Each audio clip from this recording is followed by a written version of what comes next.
పరకామణి కేసులో నిన్న సీఎం జగన్మోహన్ రెడ్డి మీడియాతో మాట్లాడుతూ చిన్న కేసే కదా, చిన్న దొంగతనాన్ని ఇంత రాదాంతం చేస్తున్నారని మాట్లాడటంపై మీ అభిప్రాయం? వాళ్ళకి ఏంటంటే ఆల్రెడీ కేసులు ఉన్నాయి కదండి. అంటే వాళ్ళు ఎన్నో లక్షల కోట్లు వేల కోట్లు అని అంటారు. అరే లక్షల కోట్లు వద్దు, గవర్నమెంట్ చెప్పిన లెక్క ప్రకారం వేల కోట్లు అనుకుందాం. అంటే ఆ వేల కోట్ల ముందు $9 అని ఆయన అన్నారు కాబట్టి చెప్తున్నాను. అంటే అవి ఎన్ని నోట్లు అనేది మనకు తెలియదు. ఐ మీన్ $100 నోట్లు 9 లేకపోతే అనేది కూడా ఆయన క్లారిటీ లేదు. ఆయన ఏమన్నారు, $9 అంటున్నారు. $9 ఈ రోజున ఉన్న కన్వర్షన్ రేట్ ప్రకారం చూసుకుంటే 1990s $810 అవుతుంది. కానీ ఆయన 72,000 అని చెప్తున్నారు. సరే okay, what ever it maybe. ఆయనకి ఎప్పుడు కూడా విషయ పరిజ్ఞానం అంత డెప్త్ గా మాట్లాడరు ఆయన. కానీ ఏమంటానంటే అసలు కేసు అయిన తర్వాత దొంగతనం అనేది చిన్నదైనా పెద్దదైనా దొంగతనమే. దట్టు ఏంటి, దేవుడిది. ఒకళ్ళు మనం ఆఫరింగ్ చేసింది దేవుడి దానికి, అక్కడికి వచ్చిన అతను చేసిన దాన్ని లోక్ అదాలత్ లో రాజీ చేయడానికి వీళ్ళెవరు?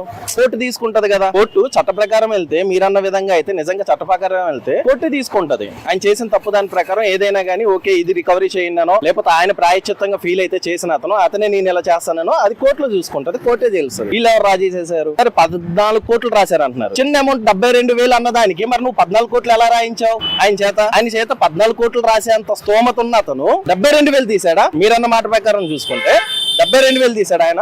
14 కోట్లు ఉన్న అతను 72,000 ఆఫ్టర్ ఆల్ అంత ఆస్తి ఉన్న అతను.